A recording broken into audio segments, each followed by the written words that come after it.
man. I crossed another threshold after my extreme mushroom experience. So now I get to wear this cloak. I reached a new level. Now the head covering, you go into saint level. I've been wearing this thing for like 2 weeks now. Then you say you took 10 grams. Yeah. I experienced Ananda. I can say that with confidence. What if what you've done was through that process, you've actually initiated yourself into that school? That's the way that the shamans, how we always talk about initiation. Mm-hmm. Well, if you read Barden and you know one of the other authors, they talk about that in a way that you can become initiated into these ancient societies is by going into these other realms. And what better way to go into these other realms than by, you know what I'm saying? Right. With ancient medicines. And to differentiate, it's not just you do this stuff for fun, like, ooh, I'm tripping balls, man, it's so cool. It was literally done with the exclusive intent of reaching a new level of experience. You consciously went into the experience. And I went through my fear ordeals. The whole reason that I don't do this is because, you know, one of the first times I had, you know, a panic attack. I had a bad trip. It was horrifying. This isn't something that I just do all the time. I'm not one of those people that just do this every weekend, right? When I do it, it's a very special experience, very sacred experience. I take it very seriously. And while I was there, you know, I did all the meditations that I study regularly. The Tot was Shuddhi, the Lesser Banishing Ritual. I did everything. I even attempted to read some of Samkhya Darshan, but it was just so profound, I could barely get through it. But one thing that was really interesting was that I realized that these other dimensions aren't up there stacked on top of each other. They're all here. They're all here at the same time with you right now. But what changes is that your perspective expands and you're able to integrate it. So it's like years and years and years ago, decades ago, when I first did it, I felt myself shoot out of my body and go to a new place. But this time, I felt myself just slide into it. It's just like the door just opened and everything was there. Bliss has always been here, always. And it was so profound. Like I literally had to just take a few days to just contemplate that. Isn't that amazing? Isn't that what I think in Islam somewhere, it might be hadith or something, that they'll say heaven is right above your head. So the whole thing, when you take that concept and you look at it from an occultic perspective of being a place, that's what you said. It's not, as you said, some type of odd form where it's like you go through it, you shoot here and you shoot there. Like, no, it's just once you became comfortable with that experience and you let go, as you said, labeling it or trying to identify it. Yes. You didn't go nowhere. You just became it. Right. It opened up and became as it is. So that's deep right there. See how you have to go into that experience to bring back the trueness of what that experience is. Somebody might have thought it was like that. Oh, well, you go to this level and because they read different stories, the seven firmaments and the seven, right. And you know what I'm saying? You drop to this level. I always experienced it as overlapping circles. The circle, so it doesn't go. You don't know where it ends and begins because the circles are intermixed. So you just enter it, like I said, like how you said. So when we started, like how you said earlier, that nobody can really break down the four levels of creation or manifestation. That's how it is. And if you look at some of the Kabbalah drawings, they show 4 circles overlapping each other. Yeah. Kind of like how the Olympic symbol is. Ooh, almost like 3 or 4 different Vesica Pisces. Vesica Pisces, exactly. So the overlapping of circles is that damn. So you didn't open another lock. You didn't lock picked it.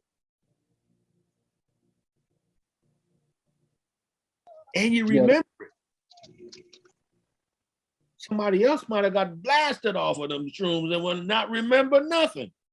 Right. And that's another thing that I learned. Before, I didn't have the mental construct to even record what I saw. I only recorded the experiences of terror and fear and sometimes bliss. But this time around, I've studied enough and learned enough to be able to categorize and see where I was. I was able to intellectually and psychologically put labels on the experience without trying to force labels on it. You know what I mean? Yeah. It's like if you're walking, you're on gravel, then you walk on wet sand, okay, now I'm on wet sand. But if you never walked before, it's like, ooh, the ground is mushy and there's devils here. Mm. I was able to make sense of it, is what I'm saying. Yeah. And that right there is conscious. That's beyond just conscious awareness. That because the consciousness wasn't of this operating system of this consciousness. It was another realm of consciousness, so to speak. Very much. See? I like the way you said that your perspective expanded enough to where you could like process that experience, man. That's a dope way of saying it, though. You know what I'm saying? I never thought about it because I didn't have that experience before, but I never thought about it like that. You know, I always thought like, you know, my consciousness went to another plane, but you know, like we only see a small amount of the light spectrum. We only hear a small amount of the sound spectrum. So consciousness expanding to actually to have that experience. That's a dope perspective, though. I like that. Yeah. Damn. I would definitely recommend it. I mean, even if people are microdosing, that's a great thing too. But if anyone does have the opportunity and you feel like that might be something you want to try as far as for spiritual expansion, not just for a good time, you know, because I think that you can definitely learn a lot about yourself. It's not necessary. You don't have to do it. It's not like, oh, you must, but it would be something nice to do every now and again, just to kind of gauge if your vehicle is able to process that high level of subtle information. Because you do meet gatekeepers. There's gatekeepers at every level, and they're not demons waiting to hurt you. That's your ego. You're facing yourself. You guys remember Mortal Kombat, where the original ones, where every time you beat somebody, you went up to another opponent and it showed their little face. And just before you got to Goro, you had to fight yourself. That's what the gatekeeper is. You're fighting your own attachments, your own fears. You're facing them. And the way you win is not to fight. The way you win is to surrender. What's that movie that Will Smith made? And it Gemini Man. Jedi Man. There was no winning in any fight with this nigga because they both had the same skills. Mm-hmm. Mm-hmm. So tried to conquer him with love and acceptance. Damn, that's some serious shit. 100%. 100%, man. Like I said, you're not fighting. It's a surrender. Because see what happened, and everybody's language is different. What happened with me and my fears was, oh no, it's a setup. Oh no, they're out to get you. Oh no, it was poison. Oh no, there's cameras and there's chemicals and all these things are happening to you. And this is a government conspiracy experiment and all this stuff just started going and going and going and going. You can't fight that. So I said, you know what? So what if it is? You're right. That's it. Oh well. And when I did that, all of that chatter started to dissolve. That was the gatekeeper. It was the Bible calls a lion without teeth, right? Looking to and fro for who he can devour. You ain't gonna devour me because there's nothing here to devour. And that takes courage. I used to work. I was an account manager one time for this rent-to-own company, and I had to go pick up something from somebody's house. And when I got there, it was this dog in the front yard. I'm talking about barking his ass off viciously. So I'm like, God damn. I said, I'm definitely not gonna go in this yard. But I just kept standing there, and I just was looking at this dog. He barking and barking and barking, but he not moving nowhere. I said, what the fuck? I said, this is, I started feeling like something ain't right. I'm talking about this motherfucker barking, looking crazy. I said, I'm going in this yard and I'm gonna see what's gonna happen. Open up the gate. Open up the gate. I go in this yard.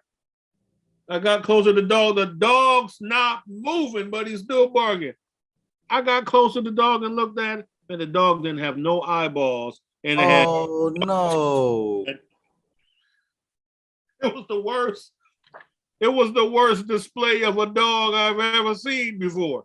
But I'm just saying, if I would have kept that same mind state, man, I ain't going in there. This dog gonna bite the shit out of me.